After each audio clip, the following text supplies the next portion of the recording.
कोई 10 दिन पहले चुनाव के परिणाम का आकलन करते हुए मैंने एक वीडियो रिलीज की। करोड़ों लोगों ने देखा, लाखों प्रतिक्रियाएं आई, सवाल पूछे गए। सबने कहा कि भाई 4th पेज से पहले आपने किया था, अब फाइनल मूल्यांकन क्या है? तो ये आपके सामने है फाइनल मूल्यांकन मेरे ख्याल से इस चुनाव में बीजेपी को 240 से 260 के बीच में सीट आनी चाहिए, उसके एनडीए सहयोगियों को 35 से 45 के बीच, कांग्रेस 85 से 100 के बीच और उसके इंडिया गठबंधन के बाकी सहयोगियों को 120 से 135 के बीच। मतलब 400 पार वाली बात तो टोटल हवाई थी। 300 पार करना भी बीजेपी के लिए नामुमकिन होगा।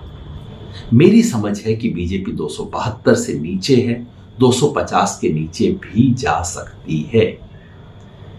इंडिया अलायंस 205 और 235 के बीच में कहीं है, यानी कि बहुमत से पीछे है, एनडीए से पीछे है। लेकिन अगर आने वाले कुछ दिनों में उत्तर प्रदेश और बिहार में कुछ बड़ा बदल हो जाता है तो ये संभावना से इनकार नहीं किया जा सकता कि उस एक्सट्रीम सिचुएशन में इंडिया गठबंधन एनडीए से आगे निकल सकता है, मगर आज है नहीं। मेरे पास कोई एग्जिट पोल नहीं है, सीधा साधा मोटा जमीनी मूल्यांकन है, लेकिन कहीं कुछ चुभ गई है बात, बहुत सवालों की बौछार हो गई है। एक बात हर कोई पूछता है कि साउथ में और ईस्ट में क्या बीजेपी गेन नहीं कर रही और वहां के गेन्स होंगे, बाकी के लॉसेस तो बराबर हो जाएंगे। इस बात में छोटा सा सच का अंश है। सच का अंश ये है कि हाँ, जो तटीय पट्टी है केरला से लेके उड़ीसा तक, इसमें बीजेपी के वोट बढ़ेंगे, थोड़ा सा सीट का भी फायदा होगा। शुरुआत यहीं से कर लेते हैं, बीजेपी के गेन्स देख लेते हैं। फायदा उतना नहीं जितना वो सोचते हैं। केरला, तमिलनाडु और पौंडीचेरी मिला के बीजेपी की अपनी सीट सिर्फ 2 बढ़ सकती है। एलाइज को भी 2 और सीट आ सकती है। आंध्र में बीजेपी के एलाई टीडीपी और जनसेना ने बहुत अच्छा परफॉर्म शायद किया है। कुल मिला के इन्हें 15 सीट आ सकती हैं। बीजेपी की अपनी सीट बढ़ेंगी 3। तेलंगाना में इस बार सीधे कांग्रेस और बीजेपी का मुकाबला हो गया है और ऐसे में कांग्रेस की सीट भी बढ़ेंगी, बीजेपी की सीट भी बढ़ेंगी। ये भी संभव है कि लगभग बराबर हो जाए। मान लीजिए 4 सीट बीजेपी की और बढ़ गई, पहले ही 4 थी, 8 पे पहुंच गई। उड़ीसा, बीजेपी के पास ऑलरेडी 8 सीटें हैं, 4 सीट और बढ़ सकती हैं। विधानसभा में हारेंगे लेकिन लोकसभा में उनकी परफॉर्मेंस इंप्रूव होगी। कितना फायदा हुआ कुल मिला के? 13 सीट का।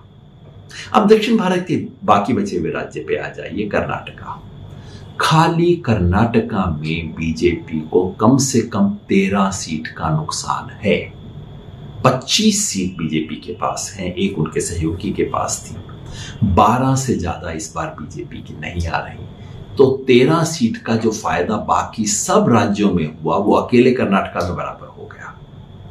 बच गया ईस्ट। बंगाल में दोनों तरह की बहुत रिपोर्ट आई है और काफी देखने के बाद मेरा मोटा मानना है कि बीजेपी जो गिरावट हुई थी उससे उठ के वापस 18 के करीब कहीं आ जाएगी। ना कोई बड़ा गेन, ना कोई बड़ा लॉस। नॉर्थ ईस्ट में पिछली बार बीजेपी ने बहुत अच्छा परफॉर्म किया था, असम और सारे राज्यों में। मोटे तौर पे बीजेपी लगभग वहीं कहीं पे खड़ी है। निष्कर्ष ये है कि पूरे साउथ इंडिया और पूरे ईस्ट इंडिया को मिला दें तो बीजेपी का नफा और नुकसान कट के 0 पे पहुंच जाता है। एलाइज को 15 सीट का फायदा है, उसे एक बार साइड में रख लीजिए।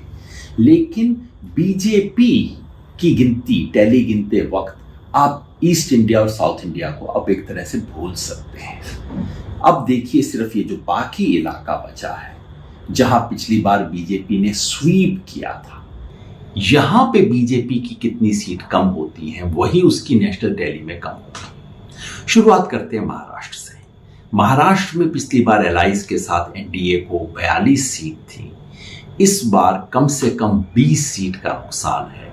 5 सीट का नुकसान बीजेपी को, 15 का एलाइज को। राजस्थान में कम से कम 10 सीट का नुकसान है। चलिए इसके अंदर गुजरात भी जोड़ देते हैं, दोनों में मिला के 10 सीट का नुकसान। मध्य प्रदेश छत्तीसगढ़ में कम नुकसान है, लेकिन अगर उसके साथ आप झारखंड भी जोड़ दें तो तीनों में मिला के 10 सीट का और बीजेपी को नुकसान।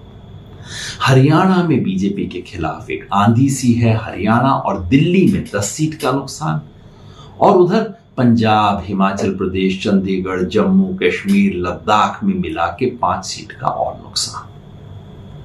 बच गया उत्तर प्रदेश और उत्तराखंड, जहां मेरे अनुमान से बीजेपी को कम से कम 10 सीट का नुकसान है। बिहार में बीजेपी और उसके एलाइज को पिछली बार 40 में से 39 सीट थी, कम से कम 15 सीट का नुकसान है। 5 सीट का बीजेपी को, 10 सीट का नुकसान उसके एलाइज को। अब इस सारे को जोड़ के देखते हैं। कुल मिला के बीजेपी को 55 सीट का नुकसान, मतलब पिछली बार 303 से 248, और बीजेपी के सहयोगियों को यहां 25 सीट का नुकसान, लेकिन पहले 15 सीट का फायदा था, तो नेट 10 सीट का नुकसान। इस आधार पे मैं कहता हूं बीजेपी 240 से 260 के बीच में कहीं, और बीजेपी के सहयोगी 35 और 45 के बीच में कहीं। मतलब ये कि ये चुनाव पलट चुका है, और अगर आने वाले 2 चरणों में उत्तर प्रदेश, बिहार और हरियाणा और दिल्ली में यह आंधी अगर और पकड़ ले तो ये भी हो सकता है कि एनडीए ही 272 के नीचे रुक जाए। ये वो सच है जो मीडिया, पोलस्टर, एक्सपर्ट आप तक पहुंचने देना नहीं चाहते। ये वो सच है जो मेरा फर्ज है आप तक पहुंचाना, और आपका फर्ज है आगे हर व्यक्ति तक